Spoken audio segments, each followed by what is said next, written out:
Why spring cleaning always have to come after winter? What the hell is this?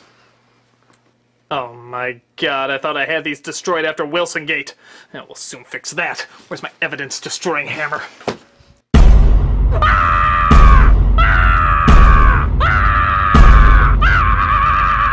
Hey, I'm Carrot Juice. Don't be upset. Today's the greatest day ever. In fact, let's give each other gifts. Yoink! Hi! Doodles! Get back here, you evil nest quick, buddy! Wow!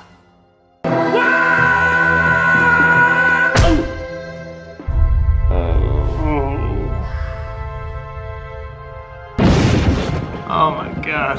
I'm in a maid cafe at the Addams Family. Hello, my name is Malice. Are you quite alright? Yeah, fine. I was just looking for A black rabbit? Yeah. Carrying a hard drive? Yeah! And you escaped from the American McGee Institute, hoping that if you bring him back, it'll prove to the world that you're not a psychotic maniac? That's a hard no, but 2 out of 3 ain't bad. So, have you seen him? Oh, yeah, that way. Ooh-hi-hee! Oh, what the hell's going on here? Here, drink this. It'll make your tolerance for overused cliches 10 times smaller. What the hell are you talking about? Oh, forget it.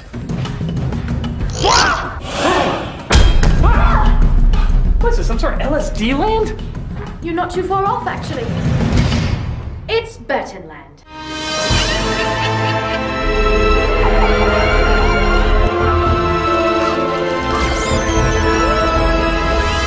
Oh, Christ.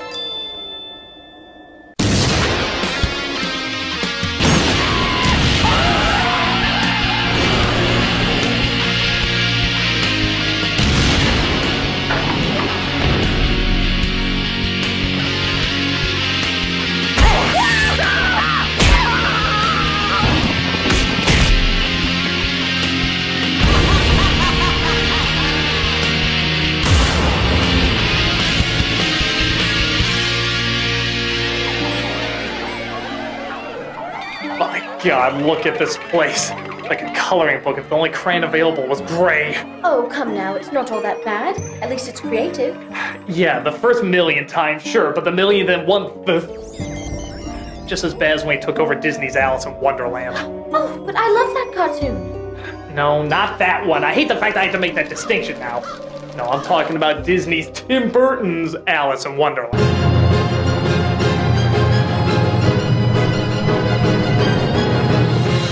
Wait, I thought that was a big hit. If it was so bad, why did it make so much money? I can answer that. Oh God, it's Danny Elfman. What's the matter, Critic? I thought you enjoyed my musical composition. Yeah, for the first 10 years, now all your stuff sounds like the filler music you skip on soundtracks. Oh, but Critic, don't you know that kind of repetition is what makes Burtonland so popular? It's Tim Burton, the spirals everywhere. It's Tim, let's get you fucked up hair. It's Tim, where everything is style over substance, but it looks good, so who cares? It's Tim! It's Tim Burton, all angles are askew. It's Tim, with foggy lenses too. It's Tim, where all supporting characters are kings holding the movies on the wings, and all the leads are about as interesting as glue. It's Tim! This world of such uniqueness has been done a million times. A dark and gloomy outlet for suburbanites to whine. And though it's saying little, hipsters think it's saying more. It's selling much more whiteness than a rich albino whore. Remakes, reboots, they're making us a ton of loot. And anything that's new is rare. And yes, the style's showing wear and tear, but all the profit's clearly there. And will it get old? We don't care. Try something different, we don't dare. Cause our supplies are dark and dimes are making millions by the share. Tim Burton! Very good. We're looking for the Black Rabbit. If you And don't now, the rendition with the whimsical choir that can only sing in vowels. I beg pardon, but this doesn't help us.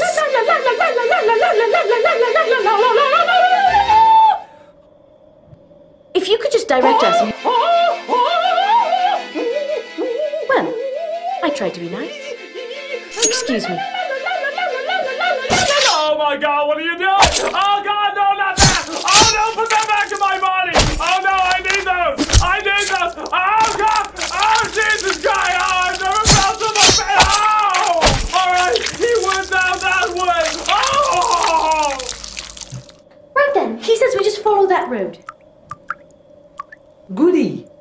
You go in front of me while I start the review. Very good.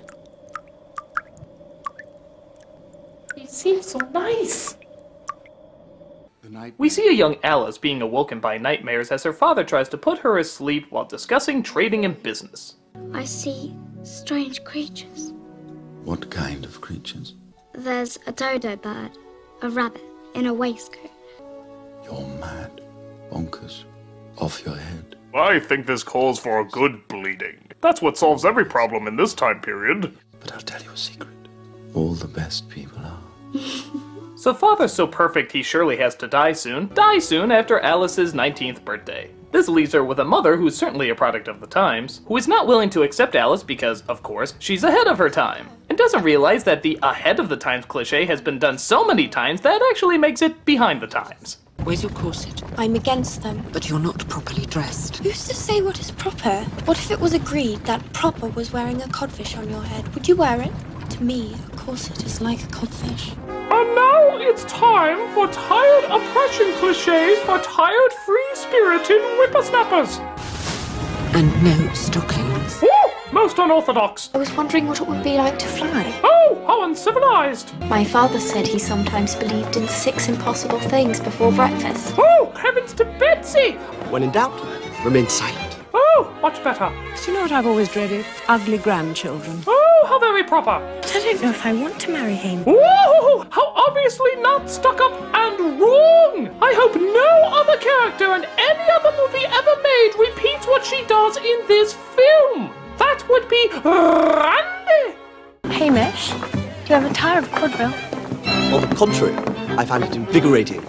Yeah. Bad screenwriting 101, guys. A good writer focuses on what a character is, not what a character isn't. We know that Alice isn't following the norm, isn't as submissive as her peers, and isn't going to be told what to do. Well, okay, that's all fine and good, but what is she then? Blander than bread? I can see you're very close. Look, you won't mention this to your sister, will you? I don't know. I'm confused.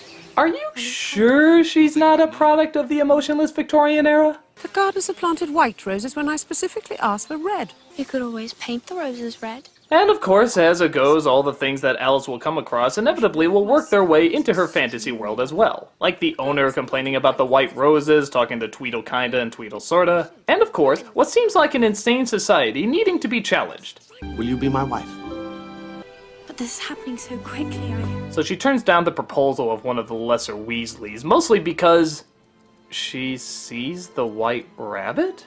Wait a minute. So, they're clearly establishing that none of this is a dream and that it's all reality? Okay, despite the fact that this is clearly going against what the original book was doing, why would all these obvious symbols that worked its way into the fantasy be presented? I mean, what's the point if it's all real? I mean, it's suddenly being like, oh, hey, Santa Christ. Hello. What are you doing here? I don't know. So of course Alice follows him down the rabbit hole, and things look pretty promising as the wacky and nonsensical spirit of Wonderland seems to be shining through. Yeah, now all she needs is a script that says, write me.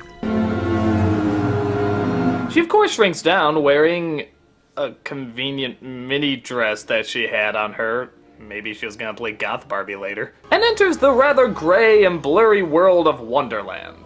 There is no life I know, phoned in like computer generation. I told you she's the right Alice. I am not convinced. Oh, I'm sorry. Eek, or emotional reaction, or I don't know, I guess I'm sticking with nothing. She's the wrong Alice. If she was, she might be. Absalom will know who she is. I'll escort you. Hey, it's not being your turn. You'll notice quickly that all the characters speak to her like they've encountered her before. And that's because they have. Yeah, I bet you thought you were gonna get the story of Alice in Wonderland, didn't you? God, I don't know how the fuck you got that stupid idea. But no, this is a semi-sequel, not based on the semi-sequel, because all the logic they semi-throw in semi-makes no sense. Unroll the oraculum. They inform her that the Red Queen has taken over with her evil Jabberwocky, and that this ancient calendar, which is never wrong, claims that she will defeat it. It tells of each and every day since the beginning. Frabjous being the day you slay the Jabberwocky. That being you there with a vorpal sword. No other swords can kill the Jabberwocky. Oh, great, another prophecy story. You know, why are these so popular? Why does everyone go along with something because the prophecy said so? What reliable source do these prophecies come from? Who writes them? How do we know they can be trusted? Sir, Wonderland is checking up on their prophecy. I told him to check that weird calendar thing I made up. And Narnia? I don't know. A beaver shall lead the way for the Bedknobs and Broomsticks kids with the Lion King. Dune? A chosen one. Matrix? A chosen one. Phantom Menace? A chosen one. Jesus? Let's leave that one up to interpretation. I don't see anyone going too crazy over that one. Hey, is it me or does that guy look familiar? Nope. Oh, okay, must be one of those fits. Ah! Hey. Oh, happy day, oh, happy day. What's he so happy about anyway? Ah! Who in the blazes are you? If you're looking for strangeness, you needn't look harder. But he's Tweedledeep and I'm Tweedlecarter. Oh, that's right, the ceremonial Johnny Depp and Helena Bonham Carter appearances. But I thought that they were talented actors, playing a variety of characters. They were until they found their niche playing crazy, eccentric, homeless-looking people. For I'm the Mad Hatter and her the Red Queen. We chew up the scenery scene after scene. We act through bad wardrobe and hair that's insane, and makeup so thick it rival Hunger Games. We bulge out our eyes. And twiddle our fingers. Doing this gets us both round near 10 figures. Yes, and as you'll notice, neither of them really do anything different. After Alice escapes one of the Queen's monsters by being defended by a mouse, in the most PG way possible, by the way, a family picture.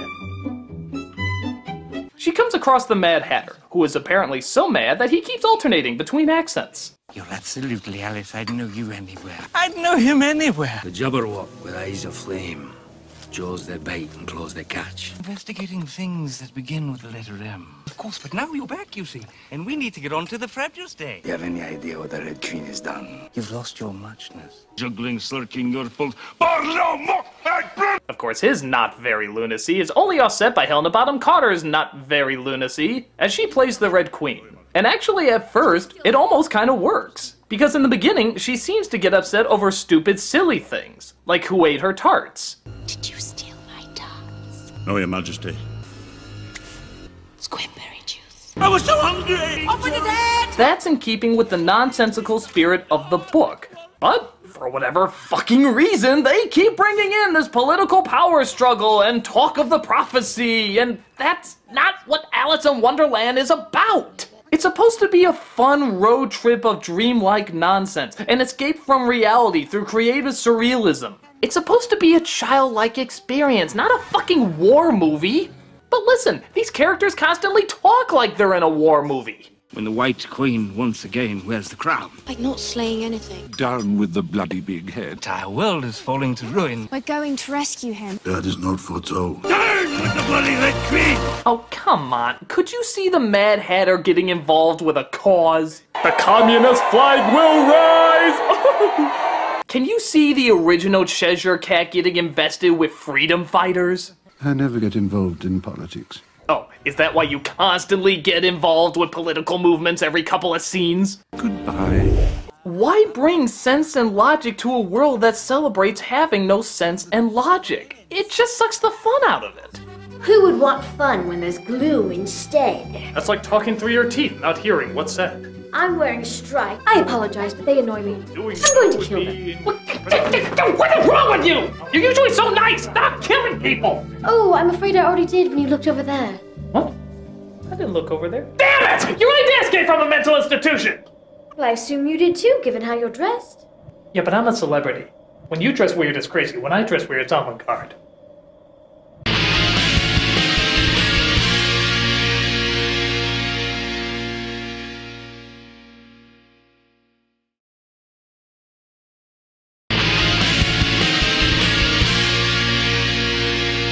So the Hatter lets Alice know that Wonderland used to be ruled by the White Queen, played by Anne Hathaway, until the Red Queen summoned her Jabberwocky to destroy everything.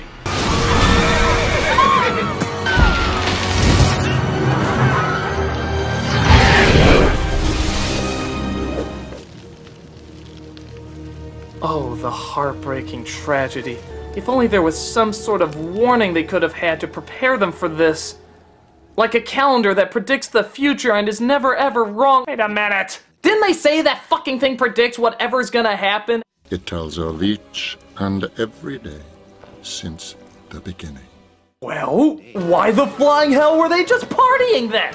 Did they miss the part where we all burn and get our asses fried? You'd think somebody would put a goddamn bookmark on that section, wouldn't you? That White Queen's doing a heck of a job. Hold on tight, please. So the Hatter sees the guards coming, thus swings Alice away on his hat. Which, by the way, even then she looks disinterested. Oh no, I guess. And he's taken away. Thankfully, one of the guards' dogs finds Alice, but she discovers that he's a spy for the rebellion. Would your name be Alice, by any chance? Yes, but I'm not the one that everyone's talking about. The Hatter would not have given himself up just for any Alice. Yes, that would be mad. And nothing in his name indicates he'd be anything like that. We're going to rescue him. That is not foretold. I've been accused of being Alice and of not being Alice, but this is my dream. I'll decide where it goes from here. Oh yeah, I forgot to mention. Alice this whole time, I mean like 80% of the goddamn movie, totally believes that this is all a dream. This is my dream. This is my dream. It's only a dream. I'm still dreaming. Wake up from this dream. Time can be funny in dreams. Sometimes I forget that this is all a dream. I would dream up someone who's half mad. You know, I think there's only so long a person tells themselves that they're asleep before fucking reality starts to take effect. I mean, the dream excuse can only get you so far before your other senses start to kick in. For example, oh, it's okay, it's just a dream. Oh, it's okay, it's just a dream. Oh, it's okay, it's just a dream. You see? On top of that, if she does think this is all a dream, what does she care what happens to the Hatter? What does she care if it's her fault? She has no obligations in a dream.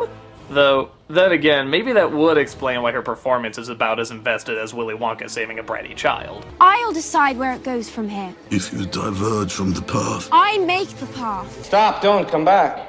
So she makes it to the castle where, again, in a PG film, she climbs over the severed heads in a bloody river of the Queen's victims. A Disney picture! And eventually comes across the captured White Rabbit. I've come to rescue the Hatter. You're not rescuing anyone being the size of a gerbil. Would you have any more of that cake that made me grow before? Actually, I might have some left. And this is another reason why Wonderland doesn't work as a strategic world of war. There's cake that makes you grow huge. Whoever has that shit, battle over. You win. Mass produce that shit and make an army of King Kongs. You could squash this place like a Lego city faster than you can say curiouser and curiouser. It's like if Malice and I had some of that cake and we suddenly came across a threat. I am the terrible Jibber Jabber, writer of these terrible movies. Allow me to make your lives more needlessly complicated, oh dear. But no, rather than kill the Queen in her tracks, even though she's a giant, she makes up a story about who she is. Why? What's the purpose? She could bite her head off like a fucking animal cracker. I've been growing an awful lot lately, so I've come to you hoping you might understand what it's like. Anyone with a head that large is welcome in my court. Okay, whatever. So the Queen takes her in, and Alice eventually tries to break the Hatter out as well as find the sword to defeat the Jabberwocky. Tweedles. Alice! How do you do again? Where's the rabbit? Over there. Oh, that's Wonderland. Nothing makes any sense. Wait, now they're taking her to where he is.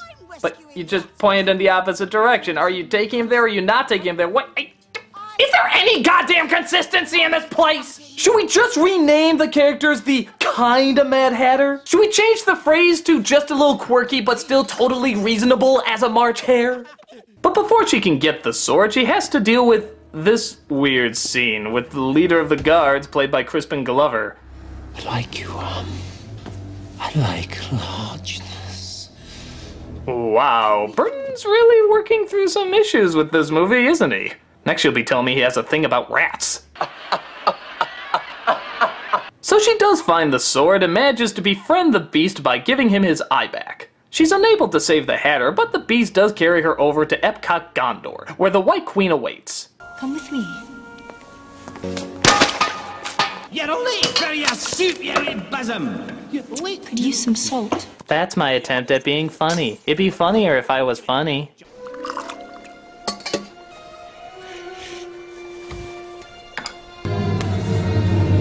Wait a minute, they're shrinking her down?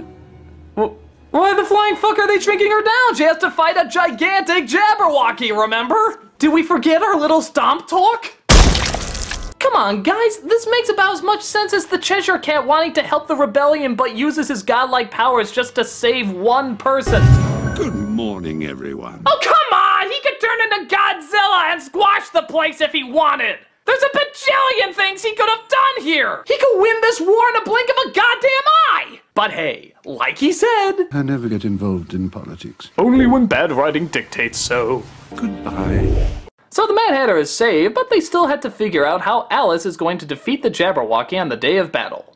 Which, of course, shouldn't matter, seeing how even now she still thinks this is all a dream. Thank God this plot thread has a running time past 5 seconds of tolerance. Still believe this is a dream, do you? Of course. This has all come from my own mind. Okay, honey, no offense, but you're way too boring to think up anything as creative as this. I think the most your mind could dream up is a paperclip on a rice cake. That's how exciting your imagination gets. And yet, in a confusing scene, even though they all know it has to be Alice, they ask who'll stand up and fight for the White Queen. Who will step forth to be champion for the White Queen? That would be I. No. Me. I'll do it. You have very poor evaporating skills. I should be the one. Oh, that's very big of you, seeing how you never get involved in politics. Ghost Dad has more consistency than you. But then they remind themselves of what they already know. Alice has to do it. The choice must be yours. Because when you step out to face that creature, you will step out alone. Why? Because some magic toilet paper told you so? Why does any of this have to be this way? It doesn't. It's total bullshit. For a world that's apparently supposed to have no rules, there sure do seem to be a lot of rules. But wait, it gets better. The caterpillar reveals the great big shocking twist. Are you ready? Oh man, this is gonna blow your mind. Are you ready? It's so shocking, you're not gonna believe. Okay, you ready? Here we go, here we go. Okay, you ready? Here we go. Alice, this whole time, was Alice. I'm going to die. Wait, what? Alice, at last. What do you call yourself? Alice. Z. Whoa, wait a minute, movie. So, are you suggesting that the Alice from Alice in Wonderland this whole time was Alice from Alice in Wonderland? Whoa, I mean, fucking whoa, this movie is pushing the envelope of cinematic twists. I mean, who could have seen that coming? Next you'll be telling me that Clark Kent all this time was Clark Kent. Man, this movie knows how to keep you on your fucking toes. It wasn't a dream at all. It was a memory. This place is real. So are you, and so is the Hatter. Ding, ding, ding! What do we have for her, Johnny? You were just as dim-witted the first time you were here. You called it Wonderland, as I recall. Wait a minute, what was that line? You were just as dim-witted the first time you were here. You called it Wonderland, as I recall. Well, if it's not called Wonderland, what is it called? Crimes against Underland. Underland. So let me get this straight. In Alice in Wonderland, the story based on the Lewis Carroll novel, Alice is not a girl, she's a woman. She's not in Wonderland, she's returning to Wonderland. And Wonderland itself, in fact, isn't Wonderland at all, it's called Underland. Underland? It sounds like a made-up world in a Fruit of the Loom commercial. I'm sorry, how the flying fuck am I supposed to take an adaptation seriously when you can't even get one word, one fucking word of the goddamn title right? I'm gonna say it. No, Critic. No, I'm gonna say it. Critic, you I'm sorry. must No, don't hold me back. Don't hold me. I'm gonna say it. No, I'm gonna say it. I'm saying it. It's pushed me to this. I'm sorry. It pushed me to this. Care Bears in Wonderland is a better adaptation than this. Yeah, come on. I said it. I said it. Who wants them? Come on. Come on. Apart from at least giving us what the fucking title promises, Care Bears in Wonderland and not Underland is still mad nonsense where everything is backwards. The villain of the movie wants to bring sense and order to it. That would be a legitimate threat to their world. So the fear in the movie is 100% justified. Here, the Queen is just a jerk. But as long as she's as crazy as the rest of them, which she supposedly is, Underland shouldn't care. Because unless you missed what was constantly hammered in both the story, the book, every interpretation ever made, they're mad. They're all fucking mad. So what should they care about any of this bull crap? And don't get me wrong, Care Bears is an awful movie. It's really bad. They do some stupid shit like making the Queen nice, a whole bunch of other fuck. But in terms of which one is closer to the spirit of what Alice in Wonderland is, I'm sorry, the fucking Care Bears got closer. They embrace the insanity of Wonderland. This one is ashamed to even be called Wonderland. Fuck that shit. What? Speaking of things we're ashamed of. Hey, hoo-ha-hoo-hee! There he is! Let's go get him! Ah! Oh, man. I am the great and powerful Tim. Oh, God damn it, Burton, you're not even ripping off the right source material. You're destroying the Wizard of Oz. You don't need to do that. Sam Raimi already did that. Critic, why do you hate my work so much? I'm just trying to bring something creative and new. Then bring us something creative and new, not trying to destroy what was already fine with your tired cliches. I mean, look at this climax. I think the only reason you allow these adaptations to be so war-hungry is because you like getting shots of armies lining up. Seriously, look at all these movies that you've used them in. You're like obsessed with them.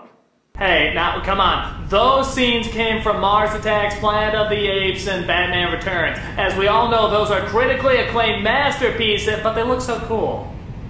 We see Alice dressed up as Joan of Meh, and they have their dumbass little battle. We meet on the battlefield once again. That's enough chatter.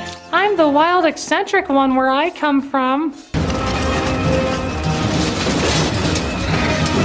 And again, in our PG film, we get a rather gruesome decapitation of our fearsome Jabberwocky. Off with your head!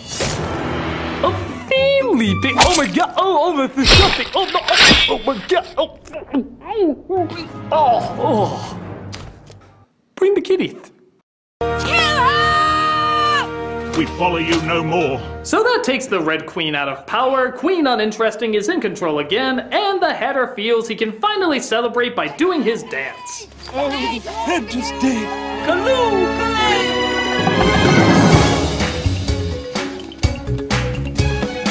Oh, wait a minute. Is Underland getting jiggy? I think it is. Boy, he ain't no paper man. He really swings out with a mess of jive. Oh my god, I haven't seen anything this crunk since I saw Vanilla Ice cracking to the tune of macaroni and cheese. Oh, Hatter, you be dope.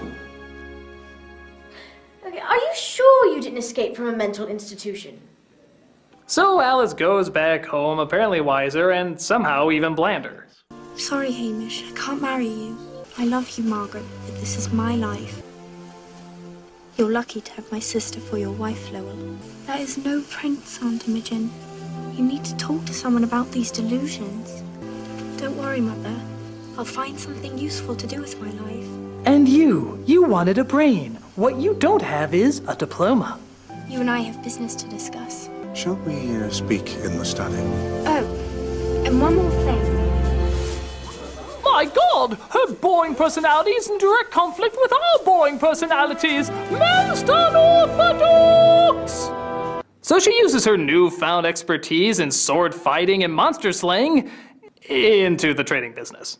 Which this movie never mentions she has any knowledge of to begin with.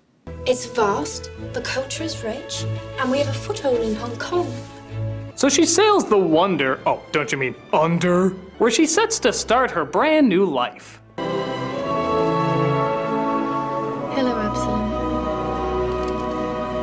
Really? That's our big closer? I've seen more thrilling conclusions out of Bernstein Bears. So, Critic, what do you think of my blockbuster masterpiece? I'm sorry, I know a lot of people really enjoy this movie, but I just think it's awful! Oh.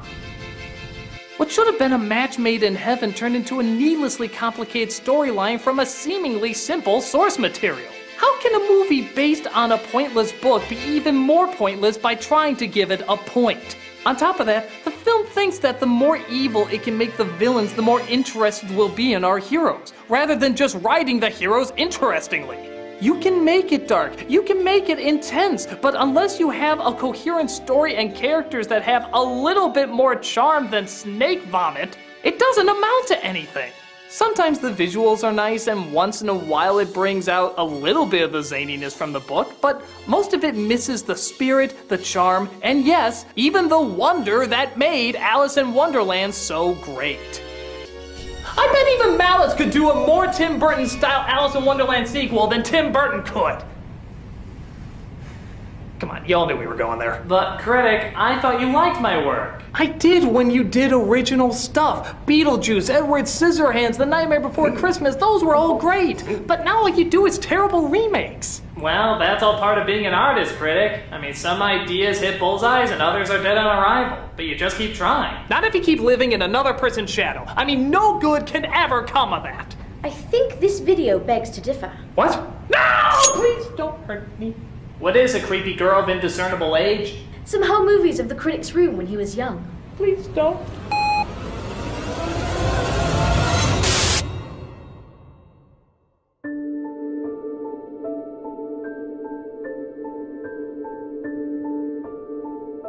Well, looky here. Looks like somebody was living in somebody else's shadow. Oh my god, you are a fanboy of me? It looks like he has a full corner of his room dedicated to you. Just really liked your work, that's all. And maybe I did a few fan drawings every once in a while. A lot of that looks pretty creative. Most of it's crap, but some of it's good. You see, Critic, just because you're interpreting someone else's work doesn't mean some good can't come out of it. After all, didn't you enjoy Sweeney Todd? Yeah, but... And didn't you like Big Fish? Yeah, but... And isn't one of your favorite movies of all time my adaptation of Batman? Yeah, but that doesn't excuse bad remake after bad remake. And Alice in Wonderland... I'm sure will never be remade again.